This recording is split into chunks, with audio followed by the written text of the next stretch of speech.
তো কিছুদিন আগেই তো সি গ্রুপ ডির পরীক্ষা শেষ হয়েছে। তো অনেকে ভালো পরীক্ষা দিয়েছে, অনেকে পরীক্ষা খারাপ হয়েছে। চিন্তার কোনো কারণ নেই। আগামী দিনে আরও সামনে তোমাদের পরীক্ষা আছে, সেগুলো তোমরা ট্রাই করতে থাকো। আসল কথায় আসি, সেটা হলো তোমাদের যারা গ্রুপ সি ডির পরীক্ষা দিয়েছিলে, কিছুদিন আগেও তোমাদের অ্যান্সার কি তোমাদের দিয়ে দিয়েছে। তো তোমরা যথেষ্ট জানতে পেরেছো যে তোমরা মানে কার কেমন স্কোর আসছে, কে কত নাম্বার পেলে, সেই সম্বন্ধে তোমাদের একটা ধারণা এসে গেছে। আর অবশ্যই তোমাদের একটু বলতে পারি, তোমাদের যে কাট অফ প্রেডিকশান দেওয়া আছে ওর কাছাকাছি হয়তো তোমাদের কাট অফ যেতে পারে। মধ্যে যাদের নাম্বার আছে, তোমরা অবশ্যই তোমাদের ইন্টারভিউ পরীক্ষা শুরু করে দাও। তো সেই ইন্টারভিউটা তোমরা কিভাবে দেবে, অর্থাৎ সেই ইন্টারভিউতে তোমরা কি ড্রেস পরে যাবে, কি তোমাদের বলতে হবে, কিভাবে কোশ্চেনগুলো তোমাদের অ্যাটেন্ড করতে হবে, কিভাবে তোমাদের উত্তর দিতে হবে, কীরকম টাইপের কোশ্চেন তোমাদের হতে পারে, সমস্ত তথ্য তোমরা আজকের ভিডিও মারফত তোমরা পেয়ে যাবে। তো ভিডিওটি তোমরা সম্পূর্ণ দেখতে থাকো। প্রত্যেকটা পার্ট কিন্তু এখানে ইম্পর্টেন্ট। প্রত্যেকটা যেগুলো কথা লেখা আছে সেগুলো কিন্তু সবই তোমাদের জন্য খুবই গুরুত্বপূর্ণ। তোমাদের অবশ্যই এগুলো তোমাদের জেনে তারপর তোমাদের পরীক্ষার হলে অর্থাৎ ইন্টারভিউ হলে কিন্তু ঢুকতে হবে। এবার বলি যে ইন্টারভিউ হলে ঢুকতে গেলে প্রথমে তোমরা অবশ্যই তোমরা ছেলে বা মেয়ে প্রত্যেকেই ফর্মাল ড্রেস পরবে। এবার ছেলেদের কি ফর্মাল ড্রেস হবে বা মেয়েদের কি ফর্মাল ড্রেস হবে কোনো ভিডিও মারফত তোমাদেরকে অবশ্যই জানিয়ে দেব। আর ইন্টারভিউ হলে যখন ঢুকবে তখন তোমাদের মূল বক্তব্য থাকবে যে মানে গেট খোলার পরে যদি কেউ গেট খুলে দেয় তো ভালো, আর যদি গেট করলে না খুলে দেয়, গেটটা খোলা মানে দরজাটা খুলবে, খোলার পরে স্যারকে বলবে যে প্রথমে যার দিকে তোমাদের নজরে আসবে, তোমার ফার্স্ট ফোকাস পড়বে, যার চোখ তোমার পড়বে, তাকে তুমি বলবে যে স্যার বা ম্যাডাম আমি কি আসতে পারি। তারপর ওনারা বলবে হ্যাঁ এসো। তো তুমি ওখানে গিয়ে বলবে ধন্যবাদ স্যার বা ধন্যবাদ ম্যাডাম। তারপর তোমরা চেয়ারের পাশে এসে দাঁড়াবে। তারপর ওনারা যদি বসতে বলে তবেই বসবে, আর যদি বসতে না বলে তাহলে ওভাবেই দাঁড়িয়ে থাকবে। যদি বসতে বলে ঠিক আছে বসুন, একথা ওনারা যদি বলে তাহলে তুমি বলবে ধন্যবাদ স্যার, ধন্যবাদ ম্যাম বলে ওখানে তোমরা বসে পড়বে। এবার ওনাদের কোশ্চেন ফেস করার পালা। এবার তোমরা তোমাকে হঠাৎ জিজ্ঞাসা করলো, বসার সাথে সাথে কিন্তু এই কোশ্চেনটা তোমাদের ম্যাক্সিমাম লোককে কিন্তু এই কোশ্চেনটা তোমাদের জিজ্ঞাসা করবে যে নিজের সম্পর্কে বলুন। এবার নিজের সম্পর্কে তোমরা কি বলবে না বলবে সেগুলো এর জন্য আলাদা একটা ভিডিও বানিয়ে দেবো, খুব তাড়াতাড়ি তোমরা পেয়ে যাবে ইউটিউব চ্যানেলের মাধ্যমে। এবার তোমাদের এরকম কোয়েশ্চেন হতে পারে যে তোমার শক্তি কী বা দুর্বলতা কী, এরকম কোয়েশ্চেনও কিন্তু বারবারই ইন্টারভিউর লোকেরা কিন্তু স্টুডেন্টদের করেছে, তো আগামী দিনেও করবে এটুকু বলতে পারি। তোমার শক্তি বা দুর্বলতা এরকম টাইপের এই যে কোশ্চেনগুলো হবে সেগুলো তোমাদেরকে এই ভিডিও এই চ্যানেল মারফত তোমাদেরকে আমি জানিয়ে দেবো, তোমরা অবশ্যই দেখে নেবে। এবার এরকম কোশ্চেন আসতে পারে তুমি এই চাকরিটি কেন করতে চাও, এই টাইপের কোশ্চেনও তোমাদের জিজ্ঞাসা করবে। এবার তোমাদের জিজ্ঞাসা করতে পারে নিজের জেলা বা গ্রাম সম্পর্কে বলো, এগুলো ভালো করে খুব জেনে যাবে। এবার বলি যে টিপস 1 থেকে 2 মিনিটে পরিষ্কার ও আত্মবিশ্বাসের সাথে বলবে, যে কথাটাই বলবে খুব অল্প সময়ের মধ্যে বলবে, মানে বেশি বা বিস্তারিত বলার দরকার নেই, খুব অল্প ডিটেলসের মধ্যে তোমাদেরকে হচ্ছে সেটা প্রকাশ করতে হবে। আর আরেকটা কথা বলি, যেটা তোমাদের জানা নেই, ঠিক আছে, যেটা তোমরা জানা নেই ডাইরেক্ট বলে দেবে যে স্যার আমার জানা নেই। আর এটাও বলতে পারবে না, এটা না বলারই চেষ্টা করবে যে স্যার এই মুহূর্তে মনে পড়ছে না। যখনই কথা বলবে তখন হয়তো স্যার তোমাকে পাল্টা তোমাদের কোশ্চেন করতে পারে যে ঠিক আছে তুমি তাহলে একটু ভেবে বলো। তো এগুলো একটু অ্যাভয়েড করে চলবে, চেষ্টা করবে যে যদি কোশ্চেন কোনো জানা না থাকে তো বলবে যে স্যার আমার এই মুহূর্তে জানা নেই, এটুকু তোমরা বলতে পারো।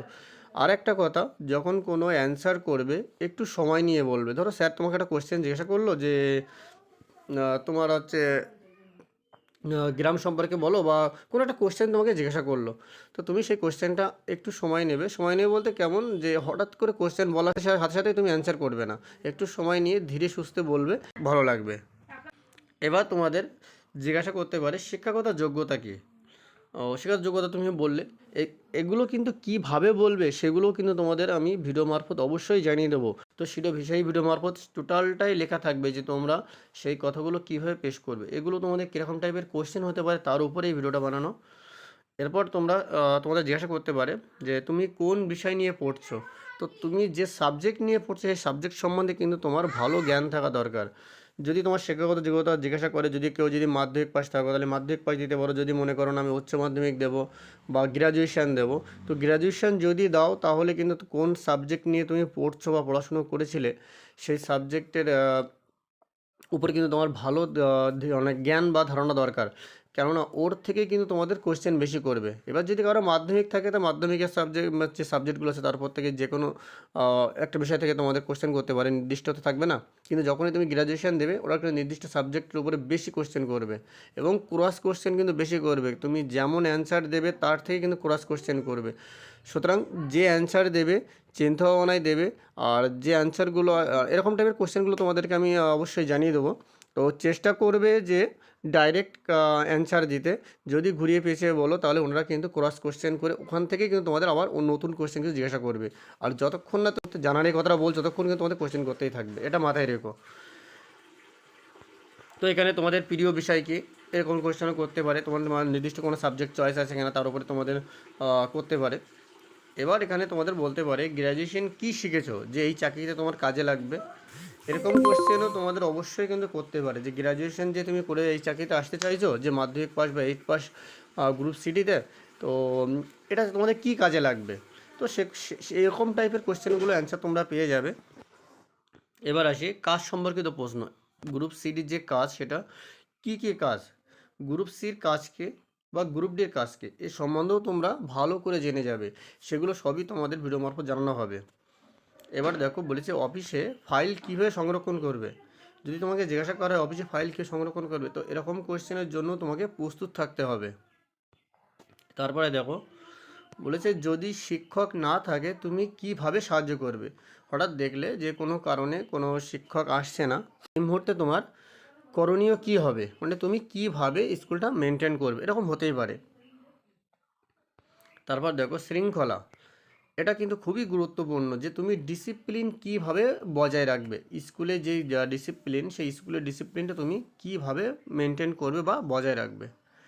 এবার যাদের গ্রুপ সি যারা ইন্টারভিউ দেবে তাদের বেসিক কম্পিউটার থেকে কিছু কোশ্চেন হতে পারে, যেরকম প্রাথমিক জ্ঞান তোমার এমএস ওয়ার্ড বা এমএস এক্সেল কী, তারপর তোমার কম্পিউটারের পূর্ণরূপ কী, সিপিইউর ফুল ফর্ম জিজ্ঞাসা করতে পারে, বিভিন্ন তোমার ফুল ফর্ম আছে সেগুলো একটু ভালো করে দেখে যাবে, সেগুলো কী কী লাগবে সেরকম টাইপের কিছু কোশ্চেন আমি তোমাদেরকে অবশ্যই দিয়ে দেবো। এবার কোশ্চেন করতে পারে ইনপুট আউটপুট ডিভাইস কী, এরকম বেসিক টাইপের কোশ্চেনই তোমাদের করবে। তারপর এবার বলি, এবার তোমাদের সাধারণ জ্ঞান অর্থাৎ সাধারণ যে জ্ঞান জেনারেল নলেজ সেখান থেকেও কিছু তোমাদের কোশ্চেন হতে পারে।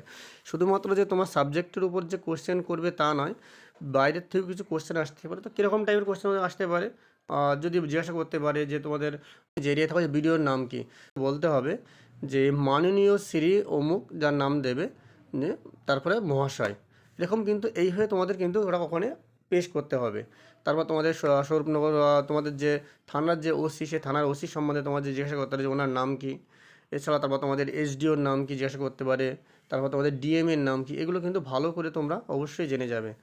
তারপর দেখো এখানে পশ্চিমবঙ্গে এরকম টাইপের কোশ্চেন, পশ্চিমবঙ্গে বর্তমান মুখ্যমন্ত্রীকে, ভারতের রাষ্ট্রপতিকে, তারপর তোমার জেলায় বিখ্যাত জিনিস কী। এবার তোমাদের জিজ্ঞাসা করতে পারে যে তোমার জেলার বিখ্যাত জিনিস কী। তো তোমাদের জেলায় বিখ্যাত যদি কোনো অভয়ারণ্য থাকে বা কোনো দর্শনীয় স্থান থাকে, এগুলো কিন্তু তোমরা ভালো করে জেনে যাবে। আর এছাড়াও তোমাদের নদ নদী সম্বন্ধে তোমাদের একটু অবশ্যই আইডিয়া থাকবে। আর এছাড়াও তোমাদের এরিয়ার ভৌগোলিক পরিবেশ কী, আর তোমাদের এরিয়ার সমস্যা মানে প্রধান সমস্যা কী, এসব সম্বন্ধে একটু ভালো করে তোমরা জ্ঞান অবশ্যই রাখবে। আর সাম্প্রতিক খবর, এই সাম্প্রতিক অর্থাৎ তোমাদের যে current affairs, recently current affairs কিছু অবশ্যই তোমরা জেনে রাখবে, যেগুলো খুবই গুরুত্বপূর্ণ। এমন না যে তোমাদের ডিপলি কিছু কোশ্চেন তোমাদের মাথায় থাকতে হবে, তা না। রিসেন্টলি কিছু খবর দেশ বিদেশের, এগুলো একটু জেনে যাবে। আর কোন টাইপের সেগুলো তোমাদেরকে আমি অবশ্যই জানাবো। তো এগুলো কিন্তু তোমাদের জেনে তোমাদের ইন্টারভিউ দিতে যেতে হবে। এবার পরিস্থিতি ভিত্তিক প্রশ্ন, সিচুয়েশনাল কোশ্চেন তোমাদের আসতে পারে। কেউ খারাপ ব্যবহার করলে তুমি কি করবে, কিভাবে তুমি সেটা মেনটেন করবে। অফিসে সমস্যা হলে কিভাবে সমাধান করবে। যদি কোনো কনফ্লিক্ট হয় বা কোনো সমস্যা দেখা দেয় সেভাবে মানে সেরকম ক্ষেত্রে তুমি কিভাবে সেটা ফেস করবে, এগুলো কিন্তু তোমাদের কোশ্চেন করতে পারে। কাজের চাপ, যদি প্রেশার বেশি হয় তো সেক্ষেত্রে তুমি কি করবে। এবার তোমাদের ব্যক্তিত্ব যাচাই ব্যাপারে তোমাদের পার্সোনালিটি চেক করতে পারে। তুমি কি চাপ সামলাতে পারো? এটা এটা যদি জিজ্ঞাসা করে তুমি কিভাবে তুমি সেটা উত্তর করবে সেটাও তোমাদেরকে জানানো হবে। তারপর তুমি কি দলবদ্ধভাবে কাজ করতে পছন্দ করো? টিম ওয়ার্ক ওনারা কিন্তু খুবই পছন্দ করে। তো সেই এক্ষেত্রে কিন্তু তোমাদের উত্তর অবশ্যই হ্যাঁ হবে। এবং আর শুধু হ্যাঁ বললেই হবে না, এটা কিভাবে তুমি পেশ করবে সেটাও তোমাদেরকে অবশ্যই জানানো হবে, সেটা কিন্তু গুছিয়ে তোমাদেরকে বলতে হবে। তারপর বলেছে দেখো, পাংচুয়ালিটি বা সময়ানুবর্তিতা কেন গুরুত্বপূর্ণ, অর্থাৎ সময় কেন গুরুত্বপূর্ণ, মানে সময়ের মধ্যে কোনো কাজ কেন গুরুত্বপূর্ণ, এগুলো তোমাদেরকে অবশ্যই জ্ঞান থাকতে হবে। এবার কিছু স্পেশাল টিপস, সেটা হচ্ছে পোশাক সহজ ও পরিষ্কার হবে, অর্থাৎ আগেই বলেছি যে ফর্মাল ড্রেস হবে এবং পরিষ্কার থাকবে। ছেলেদের ক্ষেত্রে অবশ্যই তোমরা সব চুল দাড়ি কেটে অবশ্যই ক্লিন হয়ে যাবে। গুরুত্বপূর্ণ যেটা, সেটা হচ্ছে কনফিডেন্স। তো নিজের প্রতি আত্মবিশ্বাস অবশ্যই রাখতে হবে যে না, হ্যাঁ আমি পারবো। ওখানে গিয়ে ভয় পাওয়ার কিছু নেই, চোখে চোখ রেখে কিন্তু কথা বলবে। আর আরেকটা কথা বলি, যে ভাষায় তোমাদের পছন্দ সেটাতেই তোমরা উত্তর দেবে। তোমরা যে আমি জানি না বলতে, এই কথা কিন্তু তোমরা ভয় পাবে না। আরেকটা কথা বলি, বেশি ইংলিশ বেয়ে কথা বলতে যেও না, চেষ্টা করে বাংলায় বলার। আর যারা ইংলিশ স্বাচ্ছন্দ্য বোধ করে তারা অবশ্যই ইংলিশে উত্তর দেবে। আর আরেকটা কথা, তোমাদের এখানে আরেকটা কোশ্চেন করতে পারে যে তুমি এই চাকরি কেন করতে চাও। তো এটাও তোমাদের কোশ্চেন করতে পারে ওনারা। আর তো এখানে একটা উত্তর তোমাদের আমি দিয়ে দিচ্ছি, দেখো এটি একটি স্থায়ী সরকারি চাকরি, মানে প্রথমে বলবে স্যার বা ম্যাডাম স্যার। এটি একটি স্থায়ী সরকারি চাকরি যেখানে আমি শিক্ষা ব্যবস্থার কাজ করতে পারবো এবং বিদ্যালয়ের শৃঙ্খলা ও কাজকর্ম ঠিক রাখতে সাহায্য করতে চাই। তো এটা খুবই একটা ভালো অ্যান্সার, এটাও তোমরা অবশ্যই তোমরা বলতে পারো, এটাও তোমরা অবশ্যই লিখে নেবে। তারপর দেখো, যেটা তোমাদের শুরুতেই বলেছিলাম, চোখে চোখ রেখে কথা বলবে। অবশ্যই তোমরা যিনি থাকবেন, যে মাস্টার বা যে অফিসার থাকবেন, তো যে অফিসার তোমাকে কোশ্চেন করবে তার দিকেই তাকিয়ে কিন্তু তোমরা উত্তর দেবে। এমন নয় যে হচ্ছে তার দিকে হচ্ছে সে কোশ্চেন করছে আরেকজনের দিকে তাকিয়ে তুমি উত্তর দিচ্ছ, এটা কিন্তু নয়। যিনি কোশ্চেন করবেন তার দিকে চোখে চোখ রেখে উত্তর দেবে, পরিষ্কার করে বলবে, ধীরে ধীরে বলবে, আর হাসি মুখে উত্তর দেওয়ার চেষ্টা করবে। মুখ গম্ভীর করে থাকবে না, সেক্ষেত্রে তোমাদের কিন্তু ইন্টারভিউ খারাপ হতে পারে। সবসময় হাসি মুখে থাকবে, আর বেশি বড় উত্তর দেবে না। যদি একটা কোশ্চেন জিজ্ঞাসা করবে সবসময় চেষ্টা করবে টু দ্য পয়েন্টে উত্তর দেওয়া, সেটা বেশি ডিটেলস করতে যাবে না, তাহলে ঘেটে ঘ হয়ে যাবে। এবং আগেই বলেছি যে ক্রস কোশ্চেন করবে, সুতরাং এই জিনিসটা মাথায় রেখে উত্তর দিও। আর পরিষ্কার ভাষায় কথা বলবে, সম্পূর্ণ পরিষ্কার করে কথা বলবে, বেশি উল্টো পাল্টা পেঁচিয়ে কথা বলতে যাবে না। তো এই ছিল তোমাদের ইন্টারভিউ সম্বন্ধে টিপস। এবং আরেকটা কথা বলে রাখি, আগেও বলেছি যেটা, যে কী মানে কোশ্চেন টাইপগুলো কেমন হতে পারে সে বিষয়ে তোমাদেরকে অবশ্যই ভিডিও বানাবো, খুব দ্রুতই আসতে চলেছে। তো এই ভিডিওটি সবাইকে শেয়ার করে দাও, যারা গ্রুপ সিডির পরীক্ষার ইন্টারভিউ দিতে চলেছে তাদের জন্য খুবই গুরুত্বপূর্ণ এই ভিডিওটি। তো ভালো লাগলে অবশ্যই ভিডিওটি লাইক করে দিও এবং চ্যানেলটি সাবস্ক্রাইব করে দিও। ধন্যবাদ সবাইকে।